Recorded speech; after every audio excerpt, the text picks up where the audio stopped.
If you watch the NBA, it has changed so much over the years. Dan, the rules are so relaxed. We had a discussion about so-called hack-a-shack, and I know we sent a release out already. We adopted a new rule there. I would say it's not everything that some people were looking for us to do, and it was a compromise. And I am a fan of 4 10-minute quarters. I'm not sure that many others are. I mean, putting aside what it means for records and things like that, I think that a 2-hour format for a game is more consistent with sort of modern television habits. I don't think people in arenas aren't asking us to shorten the game. What if I told you the game you fell in love with is dying? Crazy now. And we've never seen that ever before in the history of the NBA. There's a couple reasons why I think it's stupid to play like that. Because number one, you take your size advantage out the game. Not because of player movement, not because of super teams, but because a silent, invisible force has slowly choked the beauty, the artistry, and the very soul out of NBA basketball. I go watch the game. There's no more creativity. There's no more imagination. We have basically robots running up and down the court. The physicality that was a part of the league. But if you know who you are, you should look at it as information. While we've been arguing about who the GOAT is, the game itself has been fundamentally reshaped, leaving behind a hollowed-out imitation. This isn't just about nostalgia for the good old days. This is about whether basketball can survive when its most fundamental principles, the mid-range jumper.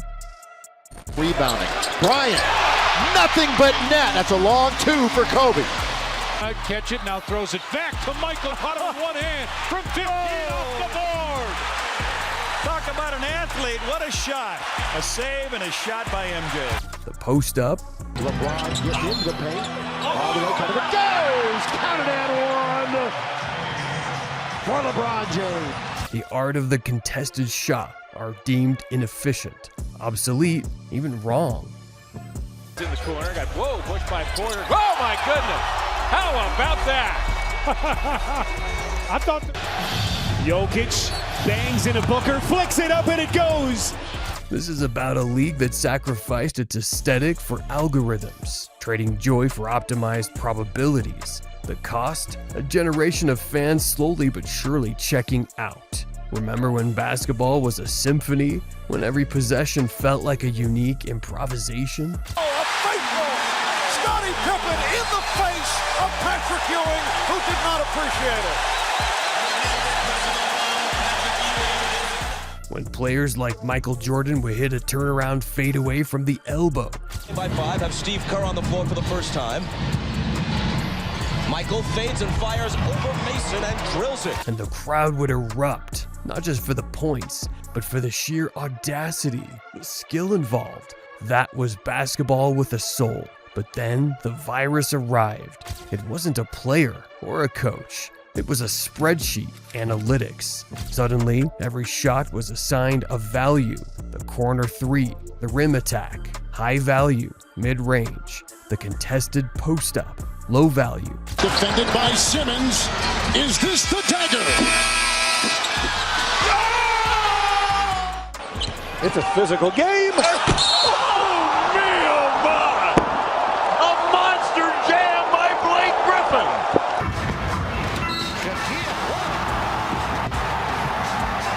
Never seen that. Hold on to the roof. The second. And like a silent predator, it began to devour everything in its path. Fast forward to today, the NBA has become the anti-basketball machine. We've eliminated the beautiful imperfections. Every team, every player is pushed towards the same optimized outcome. Threes, layups, free throws. The game's faster, yes. The scores are higher, sometimes. But at what cost? Listen to the complaints echoing across every fan forum, every barbershop. Every game looks the same now. Where's the variety? Where's the artistry? It's just a 3-point shooting contest. And company, Murray is back.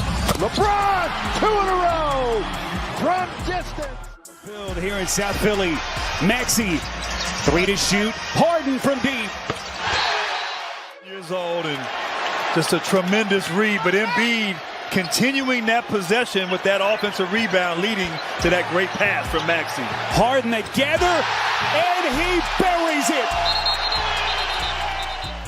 Adding to this while Minnesota's struggling from the perimeter. And it's perfect. You know you can help a little more when they're shooting badly. Steph Curry! Think about it. We've replaced the art of basketball with the science of expected value.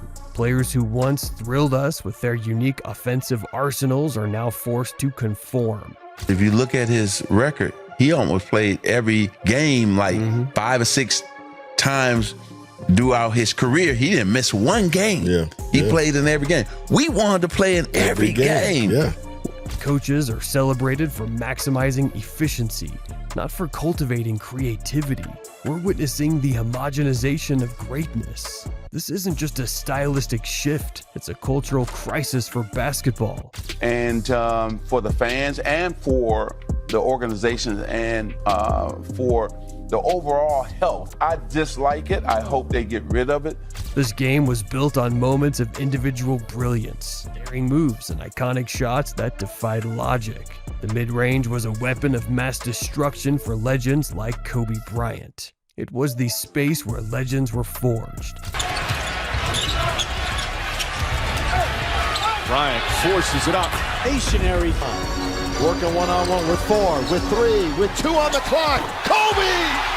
He's got it again! Gets his first basket of the game on a footwork move. Just work him over number 20. Now it's a statistical anomaly, a bad shot. We created a narrative around efficiency that demonizes anything less than optimal.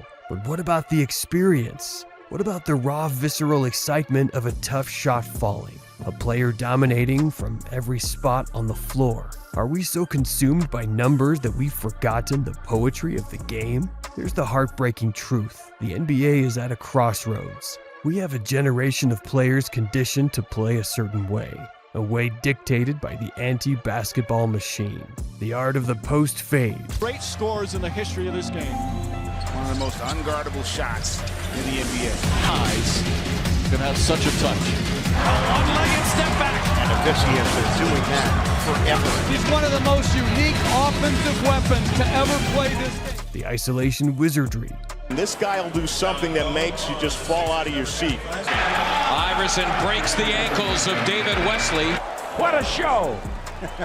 The answer. He had an answer for the Laker defense that time. What a show by the little guy. The unpredictable genius. It's being coached out of the game. So the question becomes, how much data is too much? Can a sport thrive when its emotional core is stripped away in the pursuit of marginal gains? Are we destined for a future where every highlight is a three-pointer or a dunk indistinguishable from the last? Gonna be hard. Oh, he stared at Wesley Johnson, and then he hits a three. Thomas, Wade with a steal, with 2. Wade puts it up for the win. Yeah, baby! This isn't just about analytics. It's about what we value in basketball. This is about a culture that prioritizes outcome over process, efficiency over exhilaration.